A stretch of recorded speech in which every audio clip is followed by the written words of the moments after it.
മനം തുറന്നാലെന്ന മാനസികാരോഗ്യ ചർച്ചയുടെ ഇന്നത്തെ എപ്പിസോഡിലേക്ക് എല്ലാ പ്രേക്ഷകർക്കും ഹൃദ്യമായ സ്വാഗതം. മാനസികാരോഗ്യവുമായി ബന്ധപ്പെട്ട ഈ പരിപാടി എല്ലാവർക്കും ഏറെ ഇഷ്ടപ്പെടുന്നു എന്നറിയുന്നതിൽ ഞങ്ങൾക്ക് അതിയായ സന്തോഷമുണ്ട്. പതിവ് പോലെ ഇന്ന് നമ്മളോടൊപ്പമുള്ളത് വിൻസേഷ്യൻ സഭാംഗവും ക്ലിനിക്കൽ സൈക്കോളജിസ്റ്റുമായ സിസ്റ്റർ ഡോക്ടർ ഡോണ തോട്ടത്തിലാണ്. സിസ്റ്ററെ ഏറെ സ്നേഹത്തോടെ നമുക്ക് പ്രോഗ്രാമിലേക്ക് സ്വാഗതം ചെയ്യാം. സ്വാഗതം സിസ്റ്റർ. സിസ്റ്റർ, നമ്മൾ പലപ്പോഴും കണ്ടുവരുന്നൊരവസ്ഥയാണ്, അതായത് പുറമേ നിന്ന് നോക്കുമ്പോൾ നമുക്ക് മനസ്സിലാവില്ലാതെ ഒരു വ്യക്തിക്ക് എന്തെങ്കിലും പ്രശ്നമുണ്ടോയെന്നോ, അല്ലെങ്കിൽ പുറമേ നോക്കുമ്പോൾ അവരുടെ എല്ലാ കാര്യങ്ങളും നടക്കുന്നുണ്ട്, ജോലിക്ക് പോകുന്നുണ്ട്, വീട്ടിലെ കാര്യങ്ങൾ നടക്കുന്നുണ്ട്, വളരെ ആക്റ്റീവായിട്ടുള്ള ഒരാൾ. പക്ഷെ അയാൾക്ക് സ്വയം ഒരു സന്തോഷിക്കാൻ പറ്റാത്തൊരവസ്ഥ, സ്വന്തമായിട്ട് ഒരു കാര്യങ്ങൾ തുറന്നു പറയാൻ പറ്റാത്തൊരവസ്ഥ, ഇങ്ങനത്തെ ഒരു അവസ്ഥകളിലൂടെ പല വ്യക്തികളും ഇന്നും ഭൂരിഭാഗം ആളുകളും കടന്നു പോകുന്നതായിട്ട് കണ്ടിട്ടുണ്ട്. ഇതിനെ എങ്ങനെയാണ് സൈക്കോളജിക്കലി ഈ അവസ്ഥയെക്കുറിച്ച് ഒന്ന് വിശദീകരിക്കാമോ? നമ്മൾ ഇങ്ങനത്തെ ഒരു കാര്യത്തെ ഇപ്പം ടീച്ചർ പറഞ്ഞതുപോലെ തന്നെ കാര്യങ്ങളെല്ലാം നടക്കുന്നുണ്ടോ എന്ന് ചോദിച്ചു കഴിഞ്ഞാൽ ഓക്കെ, ജീവിതം പോകുന്നുണ്ട്, പക്ഷേ ഒരു ഉള്ളിലൊരു സന്തോഷമില്ലായ്മ, അപ്പോൾ ഒരു സ്ഥായിയായ ഒരു സന്തോഷത്തിൻ്റെ അവസ്ഥ ഇല്ലാതെ വരിക. അപ്പം നമ്മൾ അവിടെയാണ് ഒരു എന്തൂസിയാസം ആൻഡ് എംപതി എന്ന് പറയുന്ന ഒരു കൺസെപ്റ്റ് നമ്മൾ കാണുന്നത്. അപ്പം എന്തൂസിയാസം എന്ന് പറയുമ്പോൾ ഒരു ഉത്സാഹം, ഒരു കാര്യം ചെയ്യാനുള്ള ഒരു ആവേശം ഒക്കെ അല്ലേ. നമ്മളെ സംബന്ധിച്ചിടത്തോളം, പ്രത്യേകിച്ച് മനുഷ്യർക്കായാലും മൃഗങ്ങൾക്കായാലും, നമ്മൾ ചെയ്യുന്ന പ്രവർത്തനത്തിന് ഒരു ഫീഡ്ബാക്ക് വേണം, അത് ആവശ്യമാണ്. അതിനെ ആ ഒരു ഫീഡ്ബാക്കിനെ നമുക്ക് കൂടുതൽ ഒരു ഉപകാരപ്രദമായ രീതിയിൽ അതിനൊരു റിവാർഡ് സിസ്റ്റം എന്ന് പറയാം. അപ്പോൾ നമ്മളൊരു കാര്യം ചെയ്തു കഴിഞ്ഞാൽ അതിനൊരു റിവാർഡ് കിട്ടിയെങ്കിൽ മാത്രമേ ആ ഒരു പ്രവർത്തനം നമുക്ക് കുറച്ചുകൂടി ഉന്നതിയിലേക്ക് അല്ലെങ്കിൽ ഡെവലപ്പ് ചെയ്ത് കൊണ്ടുപോകാനായിട്ട് സാധിക്കുകയുള്ളൂ. ആ ഒരു പ്രവർത്തനം നമ്മളും അംഗീകരിക്കത്തുള്ളൂ. അപ്പോൾ എപ്പോഴാണോ ഈ റിവാർഡ് സിസ്റ്റം ഇല്ലാതെ നമ്മളൊരു ആക്ഷൻ ഓറിയൻറ്റഡ് ആയിട്ട് തന്നെ പോകുന്നത്, അവിടെയാണ് ഇപ്പോൾ ടീച്ചർ പറഞ്ഞതുപോലെ ഉത്തരവാദിത്തങ്ങൾ ഏൽപ്പിക്കപ്പെട്ടത് കൊണ്ട് അത് ചെയ്തു പോകുന്നു. പക്ഷേ ആ കാര്യങ്ങൾ ചെയ്യുന്നത് മൂലമുള്ള നമ്മളുടെ ഒരു റിവാർഡ് നമുക്ക് ലഭിക്കുന്നില്ല. അപ്പോൾ ഈ ഒരു റിവാർഡ് സിസ്റ്റത്തിൽ തന്നെ സൈക്കോളജിക്കലി നമ്മൾ പറഞ്ഞു വെക്കും ഒരു intrinsic reward and extrinsic reward എന്ന്. അതായത് ഒരു ഇന്റേണൽ ആയിട്ട് നമുക്ക് തന്നെ നമ്മൾ കൊടുക്കുന്ന ഒരു പ്രതിഫലമുണ്ട്, പുറമേ നിന്ന് കിട്ടുന്ന പ്രതിഫലമുണ്ട്. അപ്പം ഒരു ഇങ്ങനെ സ്കൂളിലൊക്കെ ആണെങ്കിൽ ഓടിപ്പോകുന്നൊരു കുട്ടി വീഴുന്നു. അപ്പോൾ ആ വീഴുന്ന കുട്ടിയെ അവിടെ കാണുന്നൊരു ടീച്ചർ ചെന്ന് എടുക്കുന്നു അല്ലേ. അപ്പം ആ എടുത്ത് കഴിയുമ്പോഴത്തേക്കും ഞാൻ എൻ്റെ കുട്ടിയെ നിർത്തി എന്ന് പറയുമ്പോൾ അവിടെ ആ ടീച്ചറിന് കിട്ടുന്ന ഒരു സന്തോഷത്തിൻ്റെ ഒരു ഭാവമുണ്ട്. അപ്പം ആ ഒരു സന്തോഷത്തിൻ്റെ ഭാവം ടീച്ചറിന് ആ ഒരു മാസത്തെ ശമ്പളത്തിൽ നിന്ന് ഒരു 10 രൂപ കൂടി കൂടുതൽ കൊടുത്തുകൊണ്ടോ ഒരു 100 രൂപ കൂടി കൂടുതൽ കിട്ടുമോ എന്ന് പ്രതീക്ഷിച്ചിട്ടല്ല, മറിച്ച് ആ ഒരു സ്ഥാനത്ത് ആ ഒരു സമയത്ത് ആ ടീച്ചറിന് ആ കുട്ടിയെ ഹെൽപ്പ് ചെയ്യാൻ പറ്റി. ആ ഹെൽപ്പ് ചെയ്തത് മൂലം കുട്ടിക്കൊരു സന്തോഷമുണ്ടായി, അല്ലെങ്കിൽ ഒരു അപകടത്തിൽ നിന്ന് രക്ഷിച്ചു. അപ്പോൾ ഒരു നോട്ടം മതിയായിരിക്കും ടീച്ചറിനൊരു റിവാർഡ് കിട്ടാനായിട്ട്. അപ്പോൾ ആ കുഞ്ഞ് ടീച്ചറിനോടൊരു താങ്ക് യു പറയുവാണെങ്കിൽ അത് ഒരു എക്സ്റ്റേണൽ റിവാർഡിങ് സിസ്റ്റമാണ്. അല്ലെങ്കിൽ അവിടുത്തെ മറ്റു ഹെഡ് മാസ്റ്ററോ അല്ലെങ്കിൽ മറ്റു ടീച്ചേഴ്സോ വന്നിട്ടോ ടീച്ചറിന് അത് ചെയ്യാൻ പറ്റിയല്ലോ എന്ന് പറയുമ്പോൾ അത് പുറമേ നിന്ന് ലഭിക്കുന്ന ഒരു പ്രതിഫലമാണ്. ആ പ്രതിഫലം ഒരു സന്തോഷം ഉണ്ടാക്കുന്നുണ്ട്. ആ സന്തോഷം പിന്നെയും ആ പ്രവൃത്തി ചെയ്യാനായിട്ട് ആ ടീച്ചറിനെ പ്രേരിപ്പിക്കുന്നുണ്ട്. ഇതുപോലെ തന്നെയാണ് ഇന്റേണൽ ലോക്കസും. അതായത് ഉള്ളിൽ നിന്ന് തോന്നുവാണ്, ഓക്കെ, ഞാനൊരു ടീച്ചർ ആയതുകൊണ്ട് ആ ഒരു സമയത്ത് എനിക്കത് കാണാനായിട്ട് സാധിച്ചത് കൊണ്ട് എനിക്ക് ആ കുട്ടിയെ രക്ഷപ്പെടുത്താൻ സാധിച്ചു എന്ന് ഉള്ളിൽ നമ്മൾ പറയുന്നു. അപ്പോൾ ഒരാളുടെ പ്രവൃത്തി വാലിഡേറ്റ് ചെയ്യപ്പെടുന്നത്, അല്ലെങ്കിൽ ഒരാളുടെ പ്രവൃത്തിക്ക് മൂല്യമുണ്ടാകുന്നതും അതിൽ നിന്നൊരു സന്തോഷം ലഭിക്കുന്നതും ഒന്നുകിൽ പുറമേ നിന്നോ അല്ലെങ്കിൽ അവനവനിൽ നിന്നോ ഈ ഒരു റിവാർഡ് അവനവനിൽ നിന്നുള്ള സന്തോഷം കുറച്ചും കൂടി കിട്ടണം എങ്കിൽ മാത്രമാണ്. അപ്പോൾ പലപ്പോഴും പറ്റുന്നത് എന്നാന്ന് വെച്ച് കഴിഞ്ഞാൽ ഇതുപോലെയുള്ളൊരു റിവാർഡിങ് അല്ലെങ്കിൽ ഒരു റീഇൻഫോഴ്സ്മെന്റ് സിസ്റ്റം നമ്മളിൽ പ്രവർത്തിക്കാതെ വരികയോ അല്ലെങ്കിൽ അമിതമായ സമ്മർദ്ദങ്ങൾ മൂലം നമുക്കത് ലഭിക്കാതെയോ അനുഭവിക്കാതെയോ വരുമ്പോഴാണ് അങ്ങനത്തെ ഒരു വളരെ പ്രശ്നം ഉണ്ടാവുന്നത്. യാന്ത്രികമായിട്ട് ഇങ്ങനെ കാര്യങ്ങളൊക്കെ ചെയ്തു പോകുന്നുണ്ടെന്നൊരു അവസ്ഥയിലേക്ക് മനുഷ്യന്മാര് വരുന്നുണ്ട്. ഓക്കെ, അപ്പം അതുകൊണ്ടാണ് നമ്മൾ പറയുന്നത് ഏതൊരു സിസ്റ്റത്തിലും നമ്മൾ വർക്ക് ചെയ്യുമ്പോഴത്തേക്കും നമുക്കൊരു റിവാർഡിങ് സിസ്റ്റം ഉണ്ടാകണം. ഉണ്ടാകണം. ഇപ്പോൾ നമ്മൾ തമ്മിൽ ഇങ്ങനെ സംസാരിക്കുന്നു, മേ ബി ചിലപ്പോൾ ഒരു എക്സ്റ്റേണൽ കാര്യങ്ങളിൽ നമുക്ക് നമ്മൾ ഉദ്ദേശിക്കുന്ന രീതിയോ കാര്യങ്ങളോ നമുക്ക് ആ ഒരു റിവാർഡിങ് സിസ്റ്റത്തിലേക്ക് വരാൻ പറ്റിയില്ലെങ്കിലും നമുക്ക് തോന്നുകയാണ് എൻ്റെ അറിവ് കൊണ്ട്, എൻ്റെ സമയം കൊണ്ട്, എൻ്റെ ഒരു പ്രസൻസ് കൊണ്ട് ഒത്തിരി പേർക്ക് അതൊരു സാന്നിധ്യമായി അല്ലെങ്കിൽ അതൊരു ആശ്വാസമായിട്ട് തീരുന്നുണ്ടെങ്കിൽ ദാറ്റ്സ് ഗുഡ്. അപ്പോൾ അങ്ങനെ ഒരു ഓക്കെ അത് നന്നായി എന്ന് പറയുമ്പോഴത്തേക്കും നമ്മളെ സംബന്ധിച്ചിടത്തോളം എന്താണ് ഈ ഒരു പ്രോഗ്രാം അല്ലെങ്കിൽ ഈ ഒരു ചർച്ചയിലേക്ക് വരാൻ അല്ലെങ്കിൽ ഈ ഒരു ചർച്ചയിൽ കണ്ടന്റ് ഇട്ട് കൊടുക്കാനായിട്ട് നമ്മളെ ഏതോ ഒരു കാര്യം പ്രേരിപ്പിക്കുന്നുണ്ട്. അപ്പോൾ ഈ ഒരു പ്രേരണാശക്തി, ദാറ്റ് ഈസ് മോട്ടിവേഷൻ എന്നും കൂടി നമ്മൾ പറയും. അപ്പം ഈ ഒരു കാര്യമാണ് നമ്മൾ ഓരോരുത്തർക്കും വളർത്തിയെടുക്കേണ്ടത്. ഈ റിവാർഡിനെ കുറിച്ച് പറഞ്ഞപ്പോഴാണ്, അതായത് ജോലി സ്ഥലങ്ങളിൽ അല്ലെങ്കിൽ പുറത്ത് പോയി ജോലി ചെയ്യുന്നവർക്ക് ചിലപ്പോൾ കിട്ടിയേക്കാം, പക്ഷെ കുടുംബങ്ങളിൽ ഒതുങ്ങിപ്പോകുന്ന വീട്ടമ്മമാരുടെ അവസ്ഥ വളരെ ഇതാണ്. അതായത് അവർ ചെയ്യുന്നതും ഒരു അവർക്കും ചില അംഗീകാരങ്ങൾ ആഗ്രഹം ഉണ്ടായിരിക്കാം, പക്ഷെ അത് കിട്ടാതെ വരുമ്പോൾ ഇങ്ങനെ യാന്ത്രികമായി പോകുന്നൊരവസ്ഥ അവിടെയും കണ്ടുവരാറുണ്ട്. ഒത്തിരി കുടുംബിനികളിൽ പ്രത്യേകിച്ച് വീട്ടമ്മമാരിൽ നമ്മൾ കാണുന്ന ഒരു കാര്യമാണ്, കുറേ കാര്യങ്ങൾ ഇങ്ങനെ ചെയ്യുന്നു, കുറേ കാലം അങ്ങനെ ചെയ്തു കഴിഞ്ഞപ്പോൾ ഇനി എന്തിനാ അത് ചെയ്യുന്നത്. അപ്പം ഞാൻ സ്ത്രീകളിൽ കാണുന്ന ചില ഡിപ്രസീവ് ഫീച്ചേഴ്സ്, ഒരു ക്ലിനിക്കലി നമ്മളൊരു ഡിപ്രഷൻ എന്ന രീതിയിൽ അതിനെ ഡയഗ്നോസ് ചെയ്തില്ല, രോഗനിർണയം ചെയ്തില്ല എന്നുണ്ടെങ്കിലും ഒരു ഡിപ്രസീവ് ഫീച്ചേഴ്സ് ഉണ്ട്. പ്രത്യേകിച്ച് ആ ഡിപ്രസീവ് ഫീച്ചേഴ്സ് വരുന്നത് ഒരു മിഡിൽ ഏജ് കഴിയുമ്പോഴത്തേക്കുമാണ്. അപ്പം മിഡിൽ ഏജ് ക്രൈസിസ് എന്നൊക്കെ നമ്മൾ പറയും. അപ്പം മിഡിൽ ഏജിൽ ഏറ്റവും കൂടുതലായിട്ട് ഒരു വ്യക്തിയെ സംബന്ധിച്ചിടത്തോളം അംഗീകാരം ആവശ്യമുള്ളൊരു സമയമാണ്. അപ്പം അവിടെ അവരെ സംബന്ധിച്ചിടത്തോളം അവരുടെ പ്രവർത്തനങ്ങളും കാര്യങ്ങളും അല്ലെങ്കിൽ അവർ എഫേർട്ട് എടുത്തുകൊണ്ട് പല കാര്യങ്ങളും ഒക്കെ ചെയ്തു വെച്ചിട്ടുണ്ട്. പക്ഷേ ഇതിനൊന്നും വേണ്ട രീതിയിൽ ഒരു അക്സെപ്റ്റൻസോ അംഗീകാരമോ ലഭിക്കാതെ വരുമ്പോൾ ഒരു ക്രൈസിസിലേക്കൊക്കെ അവർ പോകുന്നുണ്ട്. അപ്പോൾ അവിടെ കാണുന്നൊരു വസ്തുത, എല്ലാ ദിവസവും എഴുന്നേൽക്കുന്നുണ്ട്, ഈ കാര്യങ്ങളൊക്കെ ചെയ്തു കൊടുക്കുന്നുണ്ട്, പക്ഷേ എനിക്കൊരു അസുഖം വന്നാൽ ആരും നോക്കാനില്ല, അപ്പോഴും ഞാൻ തന്നെ ചെന്ന് ചായ തിളപ്പിച്ച് കൊടുക്കേണ്ടതായിട്ട് വരുന്നു, അല്ലെ ടിഫിൻ എടുത്തു കൊടുക്കേണ്ടതായിട്ട് വരുന്നു. അപ്പോൾ ഞാൻ ഇങ്ങനൊരു എന്താ പറയുക സെർവൻറ്റിനെ പോലെ, ഒരു പ്രതിഫലമില്ലാത്ത സെർവൻറ്റിനെ പോലെ ഇങ്ങനെ വർക്ക് ചെയ്യേണ്ടതായിട്ട് വരുന്നു. അതോടൊപ്പം തന്നെ കുട്ടികൾക്ക് മാർക്ക് കുറഞ്ഞു കഴിഞ്ഞാൽ അതിൻ്റെ പ്രശ്നം എനിക്ക്, അല്ലെങ്കിൽ വീട്ടിലെന്തെങ്കിലും ചിലവ് കൂടിക്കഴിഞ്ഞാൽ അതിൻ്റെ പ്രശ്നം എനിക്ക്, മറ്റുള്ളവർക്ക് എന്തെങ്കിലും ഒരു രോഗം വന്നു കഴിഞ്ഞാൽ അതിൻ്റെ പ്രശ്നം എനിക്ക്. അപ്പം ഇങ്ങനെ ഒത്തിരി സമ്മർദ്ദങ്ങൾ വരുന്നു. അപ്പോൾ ഇവർക്ക് വേണ്ടുന്ന അക്സെപ്റ്റൻസ് കിട്ടുന്നില്ല, റിവാർഡിങ് ഇല്ല, അതിനേക്കാൾ ഉപരിയായിട്ട് സമ്മർദ്ദങ്ങൾ. ഇത് പലപ്പോഴും പ്രത്യേകിച്ച് സ്ത്രീകളെ, വീട്ടമ്മമാരായിട്ടുള്ള സ്ത്രീകളെ മാനസിക സമ്മർദ്ദത്തിലേക്ക് കൊണ്ടുപോകുന്നുണ്ട്. ഓക്കെ, അപ്പം നമുക്കിവിടെ അത് മാനസിക സമ്മർദ്ദത്തിലേക്ക് നിങ്ങളങ്ങനെ പോകരുതെന്നൊന്നും പറയാൻ പറ്റില്ല, അല്ലേ? That is A process and quite natural. അപ്പോൾ ആ ഒരു നാച്ചുറൽ ഫിനോമിനയെ നമുക്ക് മറികടക്കാനായിട്ട് സാധിക്കണം. അപ്പം അവിടെയാണ് നമുക്കൊരു ചെറിയൊരു പോസിറ്റീവ് സ്ട്രോക്ക് വേണ്ടത്. പോസിറ്റീവ് സ്ട്രോക്ക് എന്ന് വെച്ച് കഴിഞ്ഞാൽ ഞാൻ എന്നെ തന്നെ ഉദ്ദീപിപ്പിക്കണം. ഇപ്പോൾ വേറെ പുറമേ നിന്ന് ലഭിക്കണമെന്ന് ഞാൻ ആഗ്രഹിക്കുന്ന ചില റിവാർഡുകൾ ചിലപ്പോൾ എനിക്ക് കിട്ടണമെന്നില്ല. ഞാനത് ഒത്തിരി കഷ്ടപ്പെട്ടായിരിക്കും ഒരു കാര്യം ചെയ്തിരിക്കുന്നത്. അപ്പോൾ നമ്മൾ ചിലപ്പോൾ ചിലരോടൊക്കെ ചോദിക്കാറുണ്ട്, എന്നെ മറ്റുള്ളവരുടെ കയ്യിൽ നിന്ന് കയ്യടി വാങ്ങിക്കാൻ വേണ്ടിയിട്ടാണോ നീ അത് ചെയ്തതെന്ന് ചോദിക്കും.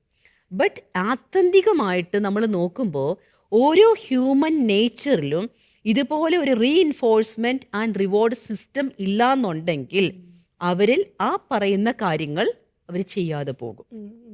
നമ്മൾ കുട്ടികൾക്കൊക്കെ പ്രത്യേകിച്ച് നമ്മൾ ഈ ബിഹേവിയർ മോഡിഫിക്കേഷൻ, ബിഹേവിയർ തെറാപ്പിയൊക്കെ ചെയ്യുമ്പോഴത്തേക്കും നമ്മൾ ചെയ്യുന്നൊരു കാര്യമാണ്, അവർ ചെയ്യുന്ന ഓരോ മൈന്യൂട്ടായിട്ടുള്ള ആക്ടിവിറ്റിയും നല്ല ബിഹേവിയർ ആണെങ്കിൽ, ഡിസൈഡ് ബിഹേവിയർ ആണെങ്കിൽ ഒരു റിവാർഡ് കൊടുത്തിരിക്കും. ബട്ട് അൺഡിസൈഡ് ബിഹേവിയർ ആണെങ്കിൽ, അതായത് അവർ ചെയ്യേണ്ടാത്തൊരു കാര്യമാണ് ചെയ്തതെങ്കിൽ നമ്മൾ ആ റിവാർഡ് മാറ്റിവെക്കും. ഇതുപോലെ തന്നെയാണ് നമുക്ക് ഓരോരുത്തർക്കും. അപ്പോൾ ഇനി നമ്മൾ ശീലിക്കേണ്ട ഒരു പ്രകൃതം എന്ന് പറയുന്നത് ഒരു ഇൻറ്റൻസീവായിട്ടുള്ള internal motivation and internal reward system. ഇപ്പോൾ വീട്ടമ്മമാരെന്ന് പറഞ്ഞു, ഓക്കെ, നമുക്ക് അവിടെയാണ് നമുക്കൊരു എംപതറ്റിക് ചിന്ത വേണ്ടത്, ഒരു അനുകമ്പാർദ്രമായിട്ടുള്ള ഒരു ചിന്ത, ദയ അല്ലെ സഹതാപം. ഒരു അമ്മ ചിന്തിക്കേണ്ട ഒരു കാര്യം, ഞാൻ രാവിലെ എഴുന്നേറ്റ് ബ്രേക്ക്ഫാസ്റ്റ് ഉണ്ടാക്കിയില്ലെങ്കിൽ എൻ്റെ കുഞ്ഞിനത് ആര് കൊടുക്കും? സോ എനിക്കിന്ന് എഴുന്നേക്കാൻ സാധിച്ചു, ബ്രേക്ക്ഫാസ്റ്റ് ഉണ്ടാക്കാനായിട്ട് സാധിച്ചു, എൻ്റെ കുഞ്ഞിനത് കൊടുക്കാനായിട്ട് സാധിച്ചു. അപ്പോൾ ദാറ്റ് ഈസ് എന്നിൽ നിക്ഷിപ്തമായിരുന്ന ഒരു ഉത്തരവാദിത്വം എനിക്ക് ചെയ്ത് തീർക്കാൻ സാധിച്ചു. I am great. അപ്പൊ അത് സ്വന്തമായിട്ട്, അല്ലെങ്കിൽ അല്ലാതെ നേരെ തിരിച്ച് ചിന്തിച്ചാലും ഞാനല്ലാതെ വേറെ ആർക്കെങ്കിലും ചെയ്തുകൂടെ ഈ ജോലി എന്ന് ചിന്തിക്കുമ്പോൾ അവിടെ ഇത് എപ്പോഴും നമ്മൾ ഇപ്പം ഇങ്ങനെയുള്ള ചില കാര്യങ്ങളൊക്കെ നമുക്ക് നമ്മുടെ കൗൺസിലിംഗ് സെഷനിലൊക്കെ വരുമ്പോഴത്തേക്കും ഞാൻ പറയും, രണ്ട് രീതിയിലും ചിന്തിക്കണം. തീർച്ചയായിട്ടും കുടുംബാംഗങ്ങളുടെ ഭാഗത്ത് നിന്ന് അല്ലെങ്കിൽ മക്കളുടെ ഭാഗത്ത് നിന്ന്, ഭർത്താവിൻ്റെ ഭാഗത്ത് നിന്ന് അമ്മയ്ക്ക് കിട്ടേണ്ട അല്ലെ ഭാര്യയ്ക്ക് കൊടുക്കേണ്ട ഒരു റിവാർഡ് കൊടുക്കണം. റിവാർഡ് എന്ന് പറഞ്ഞു കഴിഞ്ഞാൽ അപ്പോഴേ കൊണ്ടുവന്ന് ഒരു പോയിട്ട് സ്വർണ്ണമാല ഇട്ട് കൊടുക്കുന്നതല്ല. അറ്റ്ലീസ്റ്റ് ഇത് നല്ലതായിരുന്നു, അല്ലെ നീ ഇത്രയും കാര്യങ്ങൾ ചെയ്യുന്നുണ്ടല്ലോ എന്ന് ചോദിക്കേണ്ടതാണ്. പക്ഷെ ചോദിക്കേണ്ടതാണെങ്കിൽ പോലും പലപ്പോഴും ചോദിക്കാതെ വരുമ്പോഴും മനസ്സ് മടുക്കാതെ നമുക്ക് ആ ജോലി ചെയ്യണമെങ്കിൽ, ആ ഒരു എന്തൂസിയാസം നമുക്ക് കിട്ടണമെങ്കിൽ നമ്മളിൽ ഈ ഇന്റേണൽ റിവാർഡ് സിസ്റ്റം ഉണ്ടാവണം. അപ്പോൾ അവിടെ എനിക്ക് തോന്നുന്നത് ഏറ്റവും ഇപ്പം വീട്ടമ്മമാർ ചിന്തിക്കുകയാണെങ്കിൽ എൻ്റെ കുഞ്ഞിന് ഈ ഭക്ഷണം ഉണ്ടാക്കി കൊടുക്കാനായിട്ട് സാധിച്ചു. ആ ഭക്ഷണം നമ്മൾ കഴിക്കുമ്പോഴത്തേക്ക് ഓക്കെ ഞാൻ ഉണ്ടാക്കിയ ഭക്ഷണം ഞാൻ കഴിക്കുന്നു. അപ്പം അതിൻ്റെ ഒരു നമ്മൾ പറയണേ, നമ്മൾ ചെയ്യുന്ന പ്രവൃത്തിയുടെ ഒരു ബാക്ക്ഗ്രൗണ്ടിലേക്ക് നമ്മൾ ചിന്തിക്കാനായിട്ട് തുടങ്ങുന്നു എന്നുള്ളതാണ്. ബാക്കിയുള്ളവർ ചിലപ്പോൾ കുറ്റമായിരിക്കും പറയുന്നത്, പക്ഷെ നമുക്കതിനെ നല്ല രീതിയിൽ കാണാനായിട്ട് സാധിക്കണം. ഇപ്പം ചിലർ പറയാറുണ്ട്, ഈ ട്രാഫിക് ബ്ലോക്കിലൊക്കെ വണ്ടി ഓടിച്ച് തിരിച്ച് വീട്ടിൽ വരുമ്പോഴത്തേക്കും, ഞാനൊരു കേസ് എടുത്തപ്പോഴത്തേക്കും ഹസ്ബൻഡ്, അതായത് ആ വീട്ടിലെ ഗൃഹനാഥൻ കുട്ടികളുടെ അപ്പം പറഞ്ഞൊരു കാര്യമാണ്, സിസ്റ്ററെ ഞാൻ ഇത്രയും ബുദ്ധിമുട്ടി ജോലി ചെയ്ത ഓഫീസിൽ നിന്ന് ഇത്രയും ദൂരം യാത്ര ചെയ്ത, അതും ട്രാഫിക് ബ്ലോക്ക്, ഇവിടെ വന്നു കഴിയുമ്പോൾ ഈ മക്കൾ എന്നോട് കുറേ പരിദേവനങ്ങളും പ്രശ്നങ്ങളും ഒക്കെ പറയുന്നതല്ലാതെ ഇവരടുത്തിരുന്ന് എന്നോടൊന്ന് സംസാരിക്കാനോ അല്ലെങ്കിൽ പപ്പയ്ക്ക് വിശേഷം എന്നോട് സുഖമാണോ എന്ന് ചോദിക്കാൻ പോലും മുതിരുന്നില്ല. അപ്പോൾ ഞാൻ ഇതൊക്കെ ചെയ്യുന്നത് വെറുതെ അല്ലേന്ന്. ശരിയാണ്, നമ്മൾ ഒരു ഡൈമെൻഷനിൽ നോക്കുമ്പോൾ അദ്ദേഹം ചോദിക്കുന്നത് ശരിയാണ്. കാരണം ഇത്രയേറെ ആ ഒരു കുടുംബത്തിന് വേണ്ടിയിട്ട് ബുദ്ധിമുട്ടിയിട്ട് ഒരാൾ പോലും പപ്പ ഇത്ര അധ്വാനിച്ചല്ലേ, ഇത്രയും വിഷമിച്ചാണല്ലേ വന്നത് എന്ന് പറയുന്നില്ല എന്ന്. പക്ഷെ അവിടെ മറിച്ച് ചിന്തിക്കേണ്ട ഒരു കാര്യം, ഒരു അപ്പനെന്ന നിലയിൽ, ഒരു ഗൃഹനാഥൻ എന്ന നിലയിൽ എനിക്ക് ഈ കാര്യങ്ങളെല്ലാം ചെയ്യാൻ സാധിച്ചു, തിരിച്ചെൻ്റെ വീട്ടിൽ വരാനായിട്ട് സാധിച്ചു. അപ്പം അതെൻ്റെ ഒരു കഴിവാണ്. അപ്പം എനിക്ക് അത്രയും റിസോഴ്സസ് ഉണ്ടല്ലോ എന്ന് ചിന്തിക്കാൻ സാധിച്ചു കഴിഞ്ഞാൽ അതാണ്. അങ്ങനെ ചിന്തിക്കുമ്പോഴത്തേക്കുമാണ് അദ്ദേഹത്തിന് പിറ്റേ ദിവസം ജോലിക്ക് പോകാനും തിരിച്ചു വരാനും തോന്നുന്നത്. അപ്പോൾ ഈ ഒരു നമ്മൾ പറയുന്ന എന്തൂസിയാസം എന്ന് പറയുന്ന ഈ ഒരു കാര്യം, ഈ ഉത്സാഹം, ആവേശം എന്ന് പറയുന്ന കാര്യം നമ്മൾ തന്നെ അതിൻ്റെ അകത്ത് സ്കോപ്പിട്ട് നമ്മൾ തന്നെ അതിൻ്റെ റിവാർഡ് എടുത്തു കഴിയുമ്പോൾ അവിടെ നിന്നുണ്ടാകുന്ന ഒരു ബൈ പ്രൊഡക്റ്റാണ് ഹാപ്പിനെസ്. ഹാപ്പിനെസ് തന്നെയല്ല, നമുക്ക് നമ്മളോട് തന്നെ ഒരു എന്താ പറയുക, ഒരു ബഹുമാനം തോന്നും. 12 വർഷത്തെ ആത്മീയ ജീവിതയാത്ര വിജയകരമായി മുന്നേറുമ്പോൾ ഗുഡ്നസ് TV പ്രേക്ഷകർക്കായി ഞങ്ങളുടെ പുതിയ ഉദ്യമം സാഭിമാനം സമർപ്പിക്കുന്നു. ഗുഡ്നസ് TV ഇനി മുതൽ OTT പ്ലാറ്റ്ഫോമിൽ ലഭ്യമാകുന്നു. ഇനി മുതൽ OTT പ്ലാറ്റ്ഫോമായ ആൻഡ്രോയിഡ് TVയിൽ ഗുഡ്നസ് ടെലിവിഷൻ ലഭ്യമാകുന്നു.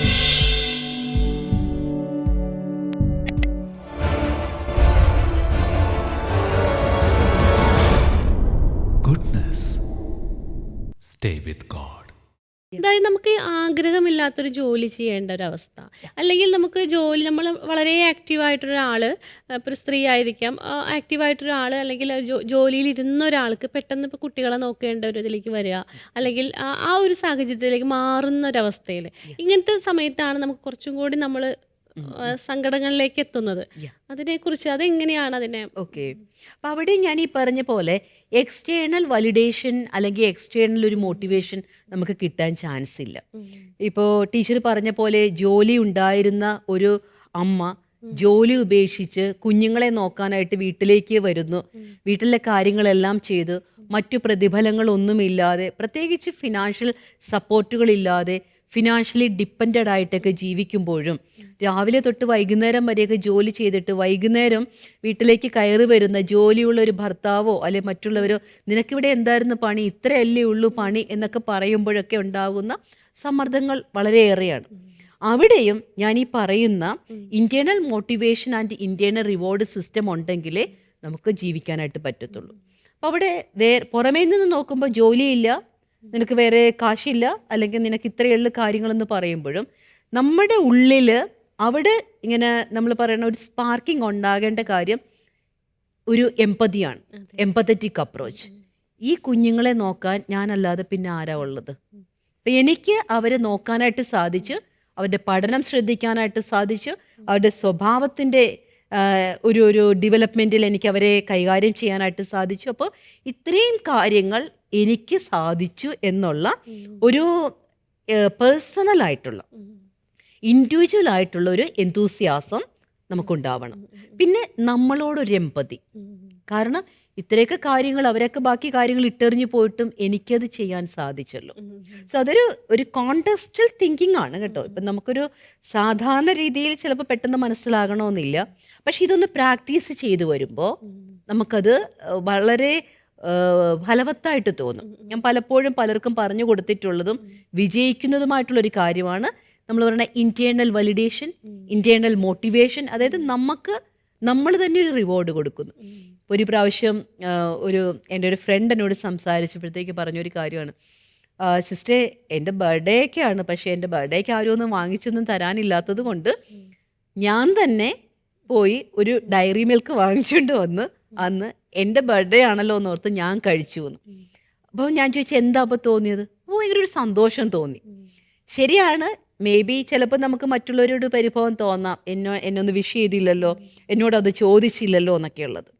പക്ഷേ നമ്മൾ ഇങ്ങനെ ഒരു കാര്യം പതുക്കെ ട്രെയിൻ ചെയ്ത് വരികയാണെങ്കിൽ നമുക്ക് എക്സ്റ്റേണൽ കിട്ടുന്ന റിവാർഡിനേക്കാൾ കൂടുതൽ ഫലപ്രദമായിട്ട് ഈ ഇന്റേണൽ റിവാർഡ് നമ്മളിൽ പ്രവർത്തിക്കാനായിട്ട് തുടങ്ങും. അവിടെ ഞങ്ങൾ പറഞ്ഞു കൊടുക്കുന്ന ഒരു ടെക്നിക്കാണ് മെമ്മറി മാപ്പ്. മെമ്മറി മാപ്പ് എന്ന് പറയുമ്പോഴത്തേക്കും ഓക്കെ, ഇപ്പോൾ ഞാനെന്ന് പറയുന്ന ഒരു വ്യക്തി ഇത്രയും വലുതായി, ഇപ്പോൾ എനിക്കിപ്പോൾ നടക്കണമെങ്കിൽ വേറൊരാളുടെ സഹായം വേണ്ട, എനിക്ക് നടക്കാൻ പറ്റുന്നു, അല്ലെങ്കിൽ ഞാനൊരു കാര്യം ചൂസ് ചെയ്യണമെങ്കിൽ ചൂസ് ചെയ്യാൻ പറ്റുന്നു. സോ ഞാൻ ഇപ്പോൾ ആയിരിക്കുന്ന ഈ അവസ്ഥയിലേക്ക് എങ്ങനെയാണ് എത്തിയത്?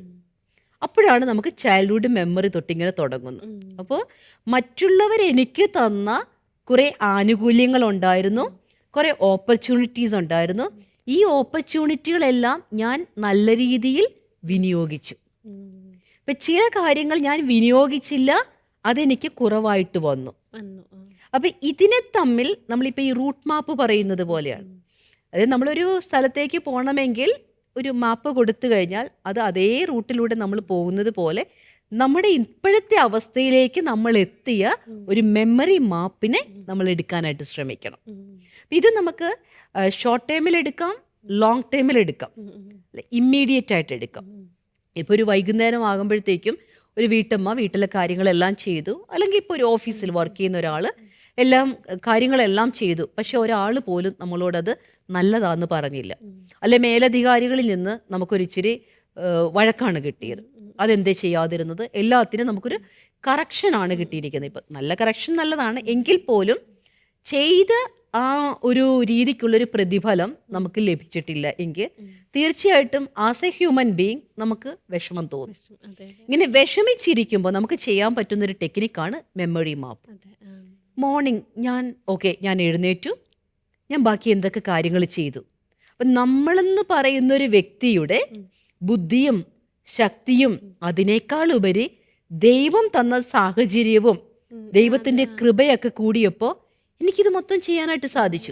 ചോദിക്കാൻ വരായിരുന്നു, ആത്മീയത ഇതിലൊരു ഘടകമല്ലേ? ചില പരാജയങ്ങൾ ഉണ്ടാവുന്ന സമയത്ത് നമുക്കിങ്ങനെ ചിന്തിക്കാൻ കഴിഞ്ഞാൽ, അല്ലെങ്കിൽ ഞാൻ വന്ന വഴിയും ഞാൻ എന്തുകൊണ്ടാണ് അതെന്ന് നമുക്ക് സ്വയം ചിന്തിക്കാൻ കഴിഞ്ഞാൽ നമുക്കൊരുപാട് ഒത്തിരി മേന്മയുണ്ടാകുന്ന ഒരു ടെക്നിക്കാണിത്, ഈ മെമ്മറി മാപ്പ് എന്ന് പറയുന്നത്. ഇപ്പം ചിലരൊക്കെ ചില കാര്യങ്ങൾ, പ്രസ്ഥാനങ്ങൾ തുടങ്ങുന്നു, ചില ബിസിനസ് തുടങ്ങുന്നു, ചില സംരംഭങ്ങളൊക്കെ തുടങ്ങിക്കഴിയുമ്പോഴത്തേക്കും അതിനകത്ത് പരാജയപ്പെട്ട് നിൽക്കുമ്പോൾ ഞാൻ അങ്ങ് പരാജയപ്പെട്ടു പോയല്ലോ എന്ന് ചിന്തിക്കുന്നതിന് പകരം ഞാൻ ഇങ്ങനെ ചെയ്തു വന്നു, ഏത് സ്റ്റെപ്പിൽ വന്നപ്പോഴാ ഞാനത് ശ്രദ്ധിക്കാതെ പോയത്.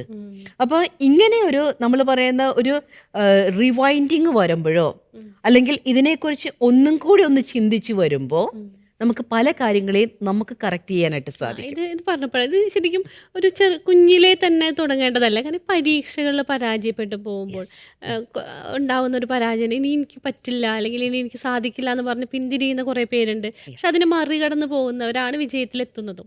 അപ്പോൾ ഇപ്പോൾ ദൈവം ഇതിനേക്കാൾ വേറെ എന്തെങ്കിലും ആയിരിക്കും എനിക്ക് വിധിച്ചിട്ടുള്ളത്, അല്ലെങ്കിൽ എനിക്ക് ഇതിനേക്കാൾ മേന്മയുള്ളതായിരിക്കാം ചിലപ്പോൾ തരാനിരിക്കുന്നത്. ഇങ്ങനെയുള്ള ചിന്തകളിലേക്ക് നമ്മൾ കടന്നു വന്നാൽ നമുക്ക് രക്ഷപ്പെടാൻ സാധിക്കും. ഒത്തിരി കാര്യങ്ങളിലേക്ക് നമുക്ക് മാറ്റം വരാനായിട്ട് ഇപ്പം ചില സ്ഥായിയായ സന്തോഷാനുഭവങ്ങളിലൂടെ പോകുന്ന ചിലരെ ഞാൻ കണ്ടിട്ടുണ്ട്. പക്ഷെ അവരുടെ ജീവിതാനുഭവങ്ങളെ കുറിച്ച് ചോദിക്കുമ്പോൾ, അല്ലെങ്കിൽ നമ്മൾ കാണുന്ന അവരുടെ ഒരു ജീവിതാവസ്ഥ ചിലപ്പോൾ ഒത്തിരി നാളായിട്ട് രോഗിയായിട്ട് കഴിയുന്ന ഒരാളായിരിക്കും, അല്ലെങ്കിൽ കുറേ കാലമായിട്ട് ഒരു ജോലിക്ക് വേണ്ടിയിട്ട് ഇങ്ങനെ നടക്കുന്ന ഒരാളായിരിക്കും, അല്ലെങ്കിൽ സാമ്പത്തികമായിട്ട് ഒത്തിരി ബുദ്ധിമുട്ടുന്ന ഒരാളായിരിക്കും, അല്ലെങ്കിൽ അവർ ആഗ്രഹിക്കുന്ന രീതിയിലുള്ളൊരു ജീവിതത്തിലേക്ക് എത്താൻ പറ്റാത്ത ഒരാളായിരിക്കാം നമ്മുടെ കാഴ്ചപ്പാടിൽ. പക്ഷെ അവരെ സംബന്ധിച്ചിടത്തോളം അവർ ഒരു സ്ഥായിയായ ഒരു സന്തോഷഭാവത്തിലാണ്, അവരെ ആയിരിക്കുന്ന അവസ്ഥയിൽ അവർ സന്തോഷം കണ്ടെത്തുന്നത്. അങ്ങനെയുള്ള ആളുകളെ കാണുമ്പോൾ നമുക്ക് അസൂയ തോന്നിപ്പോകും. കാരണം അത്രയും ഇങ്ങനെ അവർക്ക് അങ്ങനെ സാധിക്കും. അപ്പൊ നമുക്കിനി അത് പ്രാക്ടീസ് ചെയ്യാൻ പറ്റുന്ന ഈ ഒരു കാര്യമാണ് നമ്മൾ ഈ പറഞ്ഞ ഒരു enthusiasm and empathy through memory map. അതായത് നമുക്ക് കിട്ടേണ്ട ഒരു എന്തൂസിയാസം, ഉത്സാഹം എന്ന് പറയുന്നത് നമ്മൾ നമ്മളോട് കാണിക്കേണ്ട എമ്പതി ആയിരിക്കണം.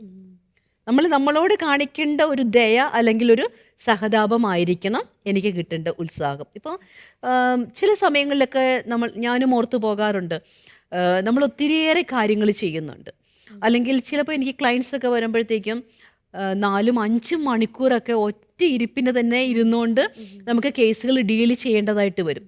ആ ഡീല് ചെയ്ത് നമ്മൾ തിരിച്ചു വരുമ്പോൾ ചിലപ്പോൾ നമ്മളോട് ചോദിക്കാൻ പോണ, എന്തിനാ അത്ര സമയമൊക്കെ നീ സ്പെൻഡ് ചെയ്തത്, എന്തിനാ 40 മിനിറ്റ്സ് കഴിഞ്ഞ് കഴിയുമ്പോൾ നിന്റെ ഉത്തരവാദിത്തം കഴിഞ്ഞില്ലേ, പിന്നെ വിട്ടാൽ പോരായിരുന്നോ? പക്ഷേ അപ്പം നമുക്ക് വിഷമം തോന്നും. കാരണം ഞാൻ ഇത്രയും കൂടുതൽ എഫേർട്ട് ഇട്ടിട്ടും അവരുടെ കാര്യത്തിൽ ഓക്കെ നമ്മൾ ചിലപ്പം ഓൾമോസ്റ്റ് അതൊന്ന് സോർട്ട് ഔട്ട് ചെയ്തിട്ടായിരിക്കാം വിട്ടിരിക്കുന്നത്. പക്ഷെ നമുക്ക് കിട്ടിയത് ഇതാണല്ലോ എന്നോർക്കുമ്പോൾ വിഷമം തോന്നും.